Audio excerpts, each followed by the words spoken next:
Hi, 1 minute. ചില കൂട്ടുകാർ നമുക്കിടയിലുണ്ട്, നമ്മളെ ആത്മാർത്ഥമായിട്ട് സ്നേഹിക്കുന്നത് പോലെയൊക്കെ കാണിച്ചിട്ട് മറ്റുള്ളവരോട് നമ്മുടെ കുറ്റങ്ങളും കുറവുകളൊക്കെ പറഞ്ഞ് സന്തോഷിക്കുന്നവർ. എന്നാൽ നമ്മൾക്കറിയാം അവർ നമ്മളെപ്പറ്റി കുറ്റങ്ങൾ പറയുന്നുണ്ട്, നമ്മളെ വളർത്താതിരിക്കാനാണ്. എങ്കിലും നമ്മൾ അവരെ ആത്മാർത്ഥതയോടെ സ്നേഹിക്കുന്നുണ്ട്. കാരണം എന്താണ്? നമ്മുടെ ദൈവം നമ്മളെ സ്നേഹിക്കാനാണ് പഠിപ്പിച്ചത്. നമ്മുടെ അപ്പൻ നമ്മളെ പഠിപ്പിച്ച് സ്നേഹിക്കാനാണ്, അല്ലെ?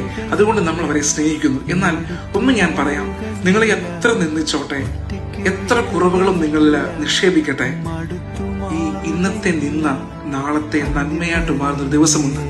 ഈ കുറ്റം പറഞ്ഞവരുടെ മുമ്പിൽ, ഈ നിന്ദിച്ചവരുടെ മുന്നിൽ ദൈവം കൊണ്ടിരുത്തി അവിടെ നിന്നെ മാനിക്കുന്ന ഒരു ദൈവമുണ്ട്. കാരണം എന്തെന്നറിയാമോ?